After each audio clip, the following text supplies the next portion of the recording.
Live from New Delhi, you're watching DD India News Hour, India's voice to the world. I'm Siddharth Bharadwaj. Coming up in the next hour. Furthering ties with a valued partner, Indian Prime Minister Narendra Modi hold productive delegation-level talks with Greek counterpart Kyriakos Mitsotakis. India's premier conference on geopolitics and geoeconomics, Raisina Dialogue, begins here in New Delhi today. Prime Minister Narendra Modi to inaugurate the three-day dialogue. India's Agricultural Minister Arjun Munda invites farmer leaders for fresh talks, says government is ready to hold fifth round of talks to discuss the matter and explore solutions. Pakistan's largest party strike deal on coalition government. Shehbaz Sharif to be coalition's candidate for Prime Minister.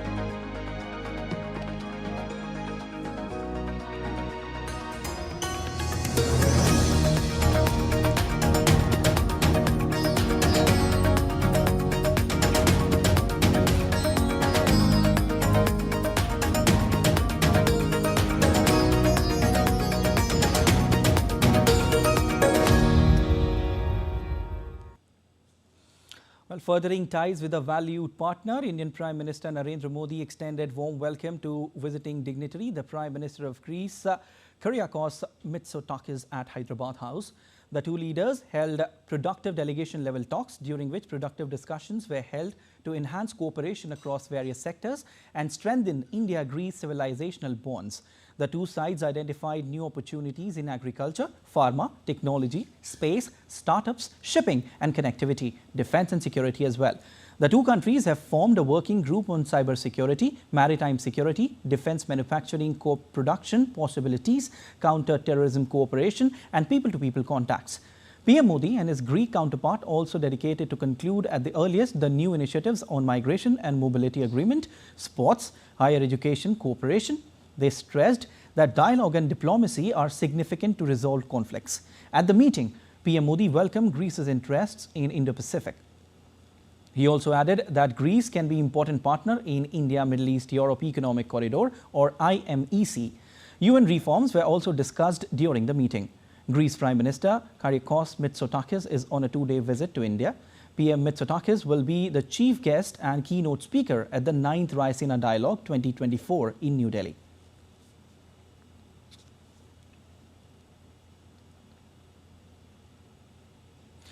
Addressing the joint press statement, Greek PM said India has a critical role to play in resolving international conflicts.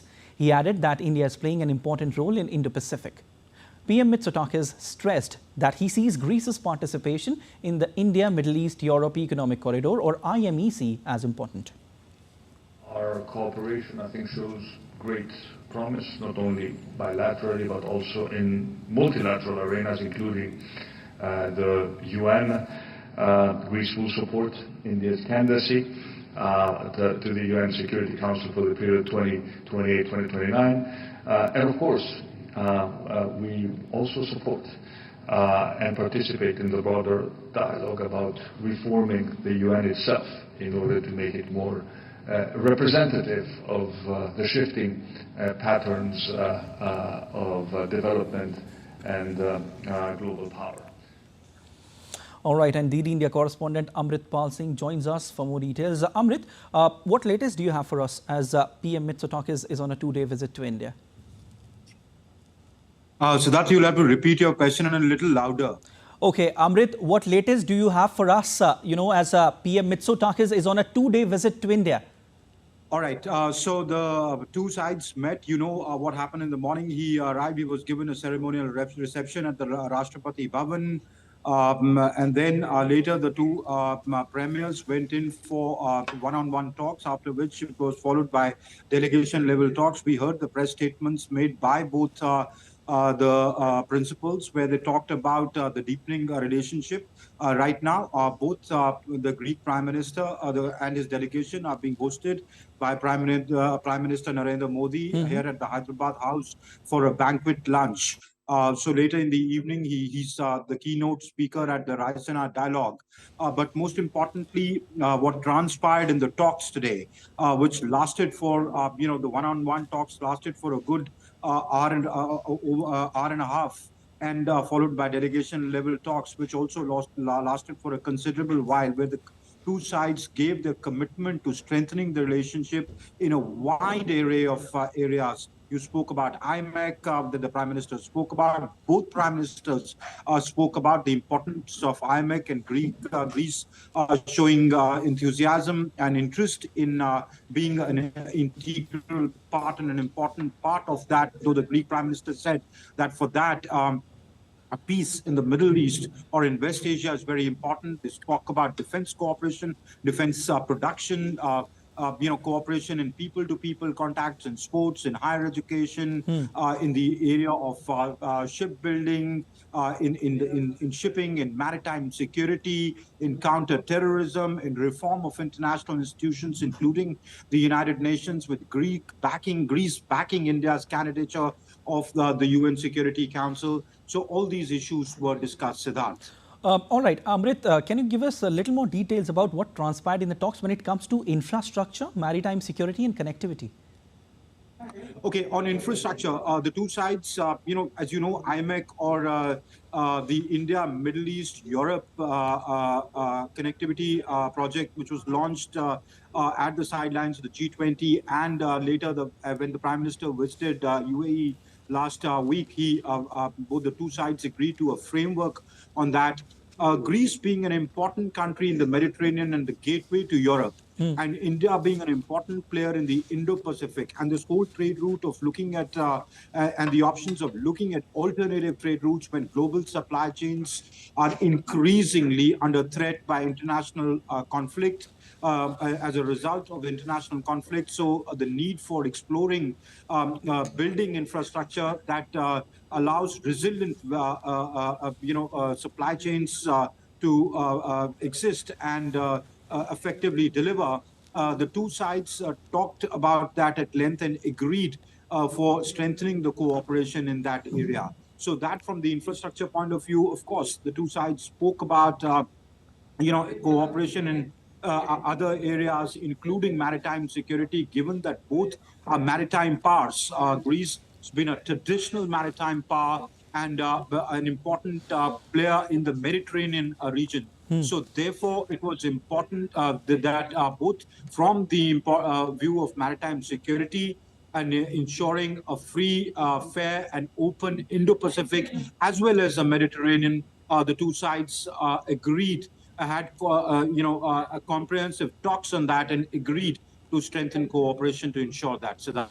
All right, we'll leave it there. Thank you so much, Amritpal Singh, for your analysis. Well, earlier today, India's External Affairs Minister, Dr. S. Jaishankar, he called on visiting of Kyriakos Mitsotakis in New Delhi. And as India's Prime Minister Narendra Modi will inaugurate the three-day Raisina Dialogue, India's flagship conference on geopolitics and geostrategy in capital New Delhi today. It is being organized by the Ministry of External Affairs in collaboration with Observer Research Foundation. Prime Minister of Greece will deliver the keynote address. The theme of the conference this year is Chaturanga: conflict, contest, cooperate, create. Chaturanga is an ancient Indian board game. It predates chess and is considered the first strategy board game ever invented. DD India's Meghna Dev reports. Arrivals have started in New Delhi for India's premier conference on geopolitics and geoeconomics, the Raisina Dialogue 2024. The Raisina Dialogue is being held in New Delhi from 21st to 23rd February and will address challenging issues facing the global community. With the theme Chaturanga, conflict, contest, cooperate, create. The conference will delve into issues under diverse sub-thematic pillars like war and peace, tech regulations, invest, innovate, and more. I'm here to speak about our calling for this century. And this year, under India's leadership of the G20, we're putting sustainable development at the center of the agenda. We have moved to a new mindset where solutions to climate challenge become the drivers of a new economic age. India has emerged as a powerful leader and policy maker. At the invitation of Prime Minister Narendra Modi, Prime Minister of Greece, Kyriakos Mitsotakis, is also paying a state visit to India from 21st to 22nd February 2024 and will be the chief guest and keynote speaker at the 9th Raisina Dialogue. Every year, leaders in politics, business, media and civil society converge in New Delhi to discuss the state of the world and explore opportunities for cooperation on a wide range of contemporary matters. When a few nations set the agenda and expected others to fall in line, are over. Hamas and the people who support Hamas are fully responsible for this appalling act of terror. The health crisis during the pandemic, who could you call? And more importantly, who would answer? The dialogue is structured as a multi-stakeholder cross-sectoral discussion involving heads of state, cabinet ministers and local government officials who are joined by thought leaders from private sector, media and academia. The conference is hosted by the Observer Research Foundation in partnership with the Indian Ministry of External Affairs. Meghna Dev reports for DD India. All right, and DD India correspondent Jessica Taneja joins us for more. Jessica, PM Modi will inaugurate the 3-day Raisina Dialogue. Now, how significant are multilateral forums like Raisina Dialogue, and how has India over the years been able to take lead in shaping a more multipolar world? Well, it's the 9th edition of the Raisina Dialogues being held here in New Delhi, and as you pointed out, it's the premier forum that India had launched for enabling a dialogue which is more inclusive and perhaps brings in more ideas and more people and state actors into its fold. As compared to the last week's Munich Security Conference, there you saw, Siddharth, that if you look at some of the experts who also point out that Raisina Dialogue over the years has become significant in two aspects. Of course, it's given India the moment to say that it has arrived, and indeed it has. The country's economic success is not doubted at all. Apart from that as well, India being the enabler or providing a platform like these where discussions sort of pave away from the issues of the West and take into consideration the issues of the global South. And if you see how it has been structured in taking the narrative each year to build its step further to be a representative of that region. Now, in the last year's Raisina Dialogue, you would recall, Siddharth, the Italian Prime Minister Giorgia Meloni had arrived along with various other high-profile EU ministers, including EU's Foreign Minister Joseph Borrell.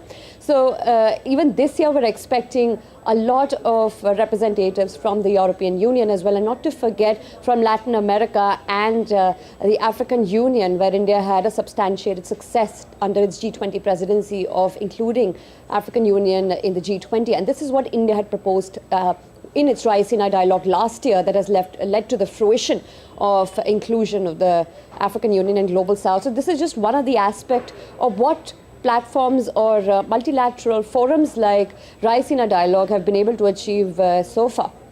Okay, and Jessica, what all can be expected from the Greek Prime Minister's visit? Well, as you heard my colleague Amit there, it has been quite fruitful so far when it comes to infrastructure development as well. You look at the focus at this point is on the India-Middle East economic corridor, which he also pointed out that Greece being the gateway from the Mediterranean and for the trade routes and its shipping ports, which are very crucial for an integrated, connected corridor between the Middle East, India and the European Union. And that is just one aspect. We're also expecting a few announcements in the defense imports to Greece as well. If you recall Prime Minister Modi's last visit to Athens, India became a strategic partner of Greece, and that was the first time, although their historic ties always existed, but this also enabled more trade between the two and certainly more cooperation in other sectors as well. And Jessica, can you tell us something about the theme of this year, which is Chaturanga: conflict, contest, cooperate and create? Well, the Raisina Dialogue has chosen these with quite a lot of recent developments in mind. If you look at the themes, and I could tell you briefly, as pointed out in the press statement that has been put out. There's going to be talks about tech frontiers. Of course, India looking like a technological, innovative hub at this point. We've seen a lot of investment in green tech as well, and in the sector of AI, not to forget semiconductors. So there's a lot of interest, and expect a lot of deliberations on that as well, where we sort of concisely put out what all agendas, apart from just tech, if I may point out, could take place. Of course, war and peace, as you pointed out, the conflicts in both Middle East and Ukraine have sort of hampered global economic trade, affecting not just the Middle East and Europe, but also, to an extent, India as well. All right, we'll leave it there. Thank you so much, Jessica, for your analysis. And India's Minister of State for External Affairs, V. Muralidharan, will represent India at G20 Foreign Ministers meeting today. The two-day meeting is being held in Rio de Janeiro. The minister will also hold bilateral meetings with partner countries from Global South. During his visit, the minister will participate in two key sessions, including G20's role in dealing with ongoing international tensions and global governance reform. Furthermore, the MOS External Affairs will also attend the India-Brazil-South Africa Foreign Ministers meeting on 22nd of February 2024. US Secretary of State Antony Blinken will also attend the G20 Foreign Ministers meet in Brazil. The US diplomat will meet the Brazilian President Luiz Inácio Lula da Silva. Both the leaders will discuss bilateral partnership for workers' rights and cooperation on the energy transition. Blinken will also travel to Argentina, where he will meet the top leadership. All right, and still to come on DD India News Hour. The Indian Space Research Organization accomplishes major milestone in human rating of its CE-20 cryogenic engine.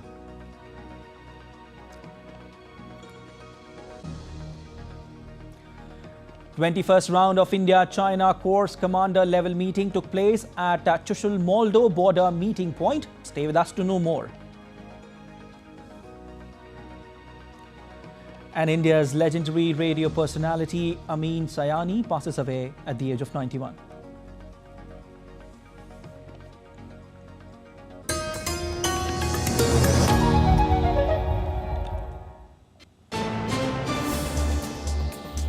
Voice of a rising aspirational world.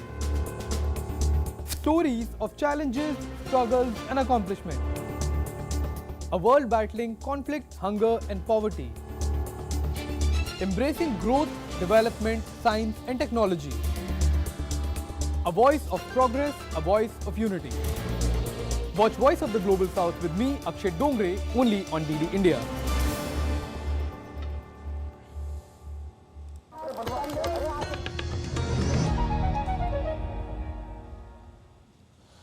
You're watching DD India News Hour. I'm Siddharth Bharadwaj. The 21st round of India-China Course Commander level meeting was held at Chushul-Moldo border meeting point on 19th of February 2024. The discussions build on the previous rounds, seeking complete disengagement in the remaining areas along the LAC in eastern Ladakh as an essential basis for restoration of peace and tranquility in the India-China border areas. The two sides share their perspectives on this in the talks, held a friendly and coordinated atmosphere. The two sides have agreed to maintain communication on the way ahead through the relevant military and diplomatic mechanisms. They also committed to maintain peace and tranquility on the grounds in the border areas in the interim. While the Indian Space Research Organization has accomplished a major milestone in the human rating of its CE-20 cryogenic engine, the engine passed the cryogenic stage of the human-rated LVM-3 launch vehicle for Gaganyaan mission. The final round of ground qualification tests was completed on February 13, 2024. The final test was the 7th carried out at the High Altitude Test Facility at ISRO Propulsion Complex to simulate the flight conditions. The LVM-3 launch vehicle is specifically designed for carrying out human-rated missions, which aims to send Indian astronauts into space. All right, and let's take a look at other stories making news. India's National Commission for Scheduled Tribes has issued a notice to the government of Indian state of West Bengal on Sandesh Khali violence. The commission has ordered the state government to submit the facts and information of the action taken by the government on incident. The Sandesh Khali village in 24 Pargana district of Indian state of West Bengal has become an area of major unrest amidst allegations of atrocities and crime against women, which have been largely ignored by the state administration. The government of Goa has announced a groundbreaking partnership with the World Bank to establish a pioneering blended finance facility aimed at bolstering climate resilience. This unprecedented initiative marks a significant step towards accessing and mobilizing concessional finance to implement low-carbon and climate-resilient investments in Goa. Goan Chief Minister said the facility will support the operationalization of Goa's State Action Plan on Climate Change 2023-2033. And India's legendary radio personality Amin Sayani passed away at the age of 91. The iconic radio presenter hosted the popular show Geetmala. He had compared over 54,000 radio programs and 19,000 jingles since 1951. President Draupadi Murmu and Prime Minister Narendra Modi expressed condolences to his family, admirers and all radio lovers. Eminent jurist and senior advocate of India, Fali S. Nariman, passed away on Wednesday at the age of 95. Prime Minister Narendra Modi condoled the passing away of the legal doyen, saying he had devoted his life to making justice accessible to common citizens.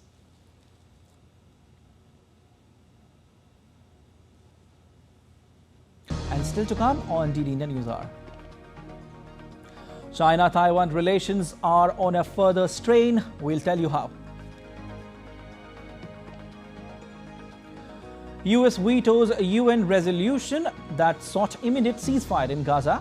Washington says the Algerian proposed resolution would jeopardize talks to end the conflict. Protests by Polish farmers spars anger in Ukraine. Stay with us to know more.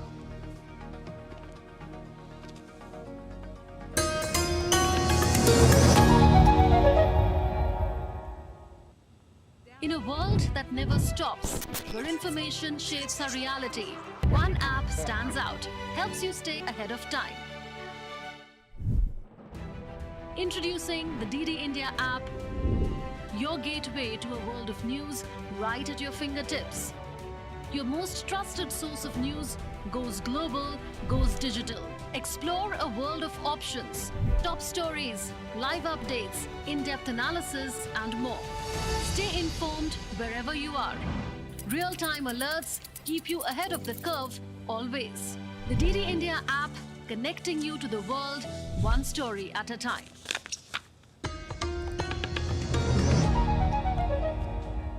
You're watching DD India News Hour. I'm Siddharth Bharadwaj, and let's have a look at the headlines once again. Furthering ties with a valued partner, Indian Prime Minister Narendra Modi hold talks with the Greek counterpart Kyriakos Mitsotakis. India's premier conference on geopolitics and geoeconomics Raisina Dialogue begins here in New Delhi today. Prime Minister Narendra Modi to inaugurate the three-day dialogue. India's Agricultural Minister Arjun Munda invites farmer leaders for fresh talks, says government is ready to hold fifth round of talks to discuss the matter and explore solutions. Pakistan's largest parties strike deal on coalition government. Shehbaz Sharif to be coalition's candidate for Prime Minister.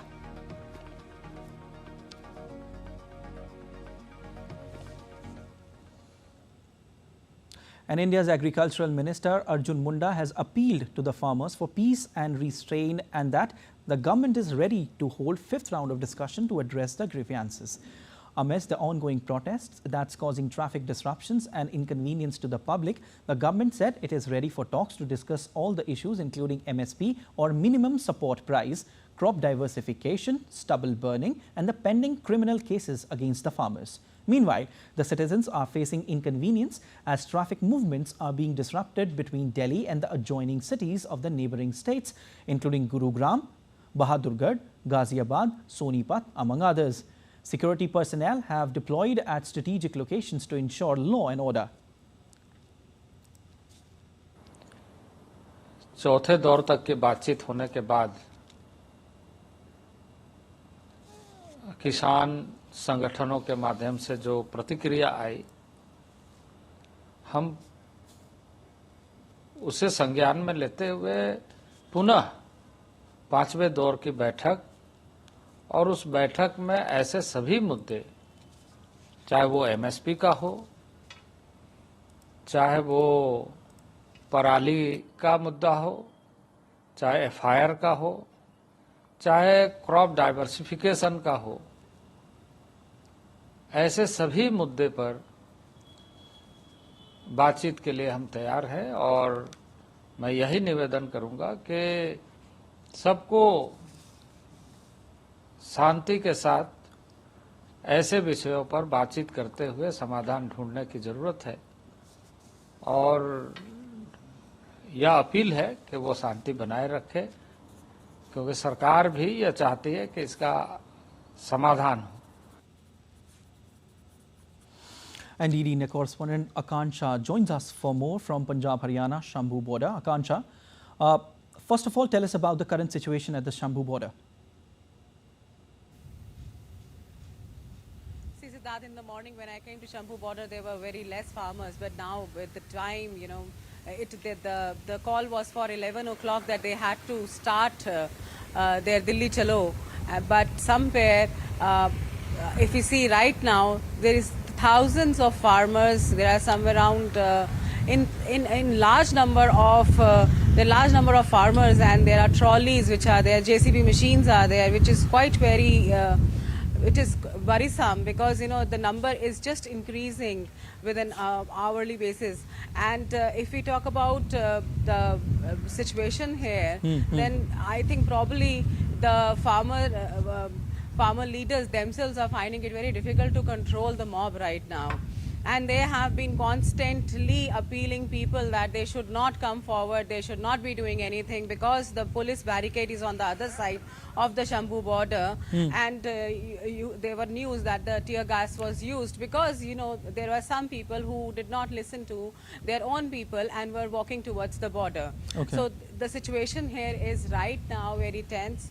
The situation here is that farmer leaders just don't want that anybody should be proceeding, and that is how they have been appealing. Now and then they have been appealing on the loudspeakers that the fifth round of meeting is scheduled, and we will be talking about it, and they are not supposed to be marching ahead. Siddharth. Okay, Akansha, so you're trying to say that the farmer leaders, they're saying to their own people not to create violence. Certainly. From last night, DGP Haryana had written to DGP Punjab also because they had news that some of the JCB machines have been moving towards to take off the barricades at the Shambu border. So after that, those machines were stopped by DGP Punjab.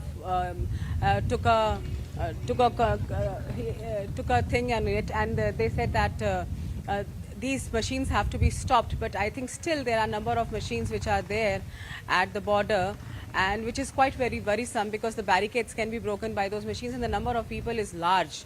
But now, because the government has invited farmers for the fifth round of talks, so certainly they are the farmers are stopped by the farmer leaders. They have been appealing now and then that they should not proceed.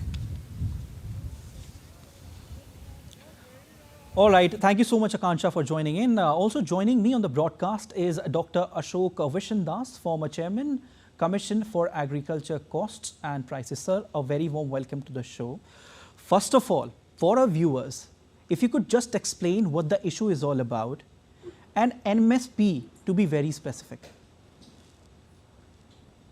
Yes. Let me make it very clear. The minimum support price is a floor price below which if the market prices go below that, then the government can buy it. And then MSP in that sense is implicitly guaranteed. Government does not impose any restriction on quantity or how many crops they are growing. So this is very important. Second point is the purpose of MSP. One of the important objective of MSP is to give signals to farmer and the market what to grow. Now, for instance, if the farmers are growing something which is not demanded by the consumers, what the government will do, what the producer will do, what the farmers will do with that kind of commodity.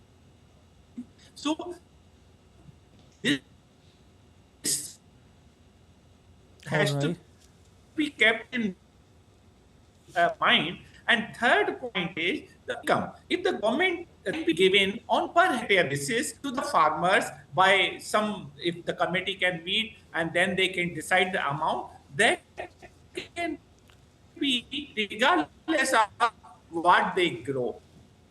All right, sir.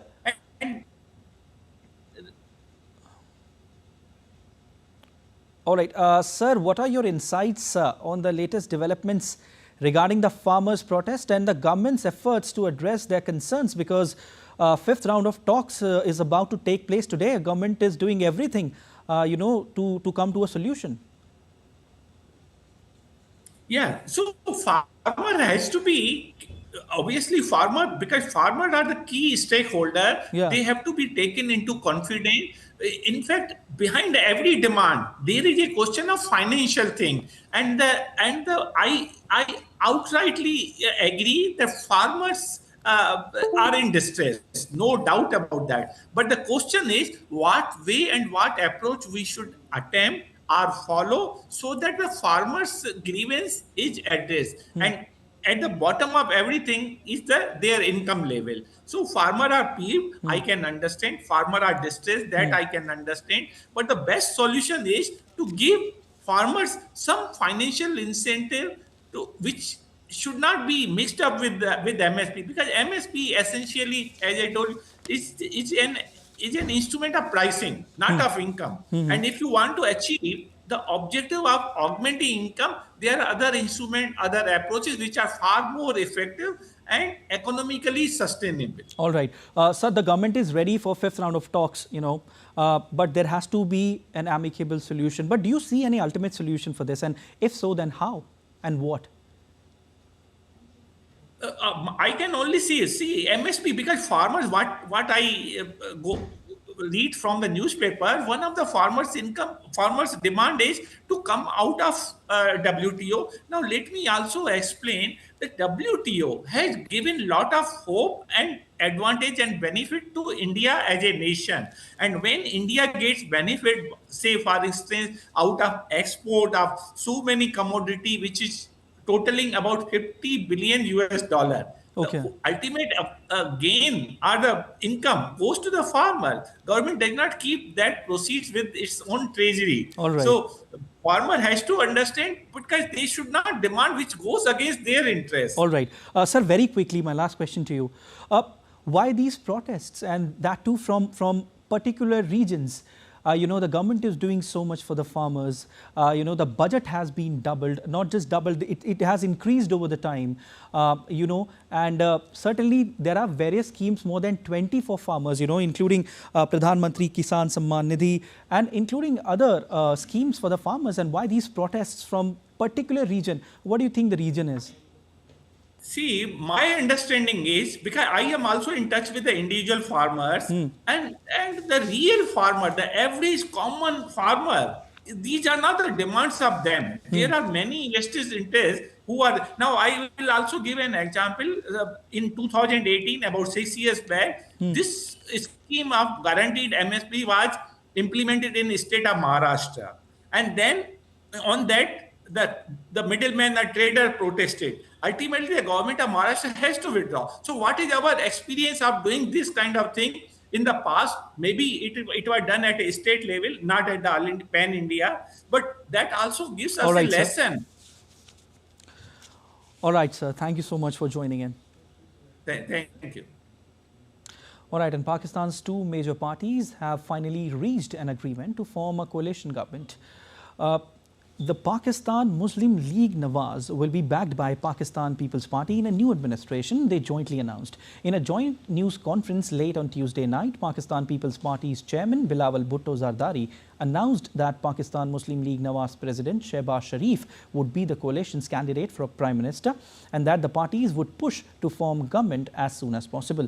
He added that his father Asif Ali Zardari will be the alliance's candidate for the country's president.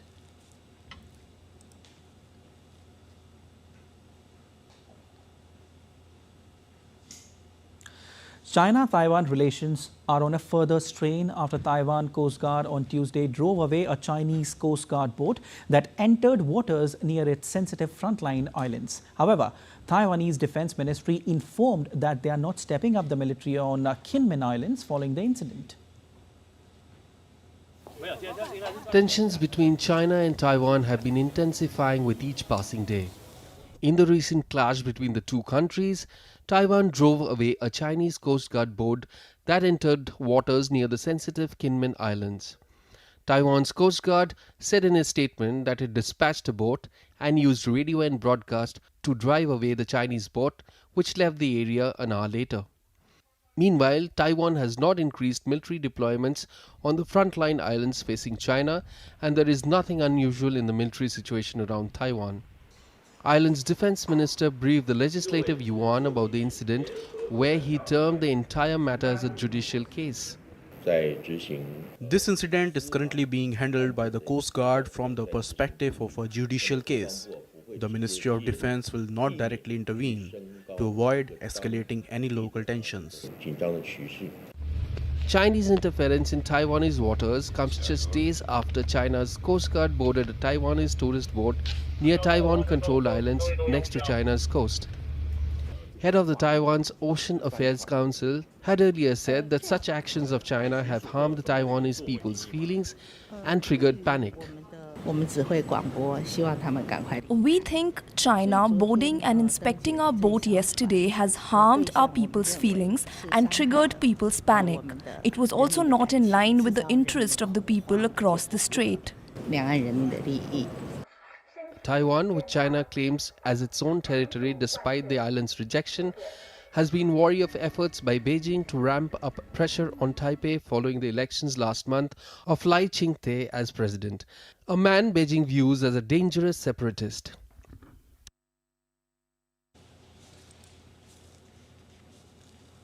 Well, in international updates, the United States wielded its veto power once more at the Security Council on Tuesday, blocking a ceasefire resolution asserting that the proposed resolution from Algeria could jeopardize delicate negotiations in Cairo working towards a sustainable peace. This move has garnered criticism from council members, while Algeria has reaffirmed its commitment to advocating for an immediate ceasefire. Proceeding with a vote today was wishful and irresponsible. Moving on, protests by Polish farmers sparked anger in neighboring Ukraine on Tuesday as Kyiv called on European Commission to take robust action after demonstrators blockaded the border and opened railway carriages to let grain spill out. Warsaw has been a staunch supporter of Kyiv in its fight to repel a full-scale Russian war launched in 2022, but protests from farmers complaining of unfair competition have strained ties that were already edge after truckers blocked border crossings around the turn of the year. Tuesday's protests from farmers marked an escalation from previous demonstrations with a near-total blockade of all Ukrainian border crossings and disruptions at ports and on roads nationwide.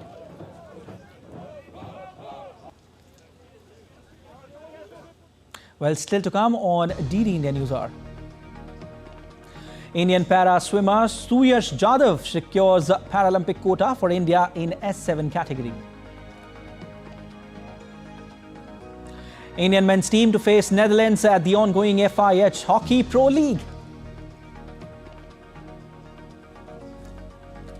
World celebrates International Mother Tongue Day.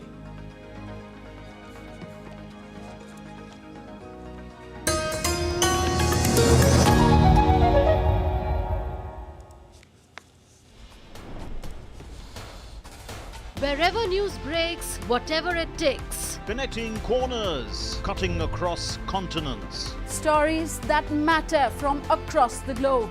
Accurate, authentic journalism that serves you right. From politics to glamour, from sports to world affairs, with a fusion of aesthetics and substance. Introducing news in a new avatar. Experience the world through a new lens. Stay tuned to DD India for an exciting journey beyond borders.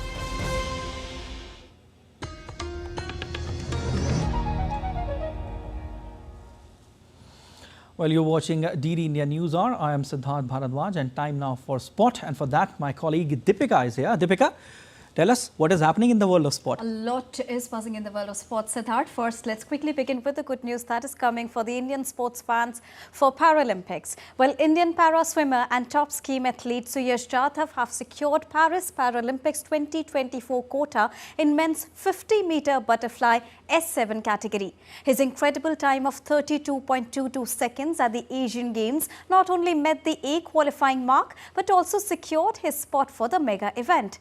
Interestingly, Suyash was the sole Indian swimmer to earn a medal at the Hangzhou Asian Para Games as well.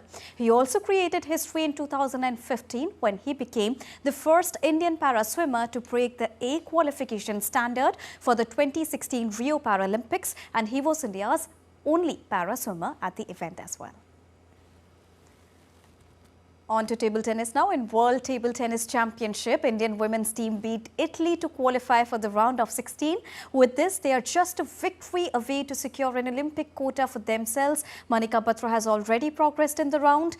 Well, India scripted an impressive 3-0 victory over Italy in Busan. So India, seeded at number 17, will next take on Chinese Taipei, in which Manika has progressed. In the match, Sridhar Akula defeated Nikolita Stefanova by 12-10, 11-6 and 11-7 in just 20 minutes, whereas Manika Batra made it 2-0 for India and Aika Mukherjee took a 2-0 game against Monfardini. All eyes are now on the round of 16 clash, which is currently underway.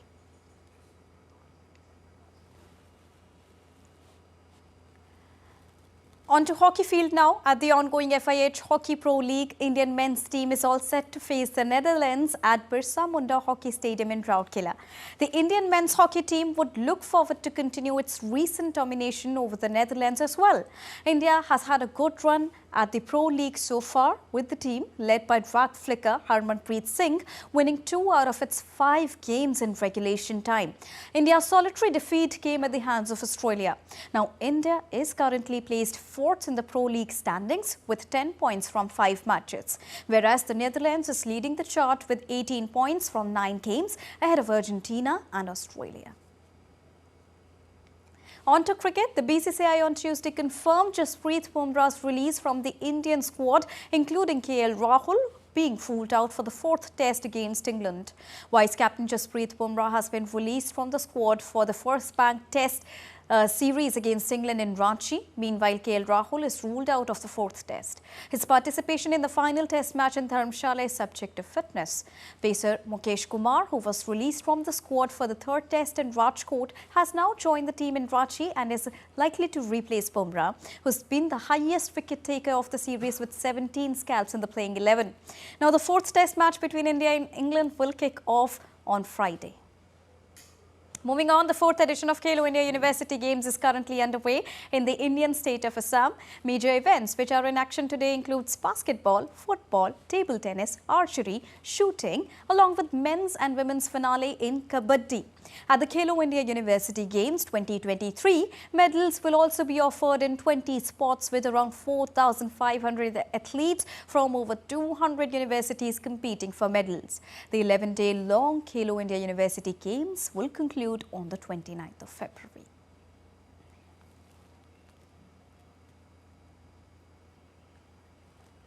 On the other hand, the 4th edition of Khelo India Winter Games Festival kick-started today in Gulmarg, Jammu and Kashmir.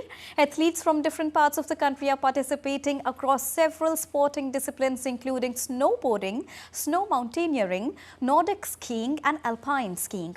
The Khelo India Winter Games event is being organized by the Department of Youth Affairs and Sports, Jammu and Kashmir Sports Council, in collaboration with Tourism Department, Gulmarg Development Authority and several other stakeholders. The first part of Khelo India Winter Games this season took place from the 2nd and went on till the 6th of February in Leh, and it mainly included games like ice hockey and skating.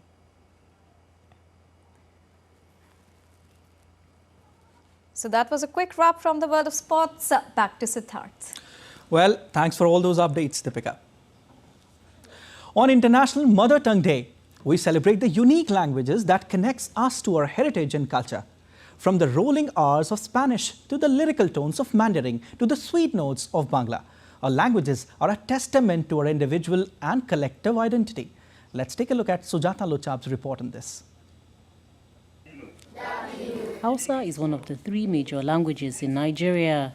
The teachers here say it's important for the students to learn the language. We need to encourage our own native language.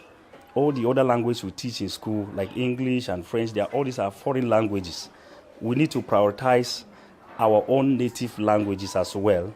The United Nations says 40% of the global population lacks access to education in the language they speak or understand.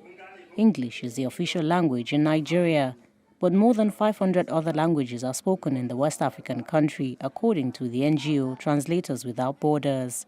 But Igbo, Hausa and Yoruba are major tribes and languages spoken in the country, besides English. The government in 2022 introduced a policy that will allow schools to teach in local languages spoken in the communities the schools are located. It argued that the objective of the policy was to promote as well as enhance the cultivation and use of all Nigerian languages. Education experts say the policy has been poorly implemented. It's one thing to formulate this kind of policy, is essentially another thing to try to implement. It can actually be very problematic, because how do you enforce it? The arguments that we have about 500 ethnic groups speaking different languages, don't you imagine there's going to be a very difficult task trying, to get teachers in these multiplicity of languages to teach people different subjects in these different languages, how much resources do you have to commit to that kind of assignment, Some specialist trainers argue the government needs to channel more resources and creative minds to the education sector to address those challenges. We need a creative minister of education that can do it, because it means that if you tell me this is a boy in English, you must say it in multiple languages. So which means all the textbooks have to change. And we live in a digital time now. So we have to create softwares that can recognize languages. Students' learning materials have already been translated into the 3 major languages in Nigeria. The government is also now working to train more teachers to pass on the knowledge in the native tongues. Ajek Mangut in Abuja, reporting for DD India. Well, you've just seen this report by our correspondent Ajek Mangut. And for the past 25 years, the world has celebrated International Mother Language Day. And this year, the United Nations is highlighting the importance of multilingual education for inclusive learning and conservation of indigenous languages. Nigeria has introduced a policy permitting local language instruction in schools to enhance comprehension and preserve mother tongue. All right, and that's all for this edition of DD India News Hour. But let us know your thoughts on the news of the day. You can connect with us on Facebook, X formerly known as Twitter, and Instagram. We'll be back with more news as it breaks here on DD India. I'm Siddharth Bharadwaj from all of us here in Delhi. Thanks for watching DD India News Hour.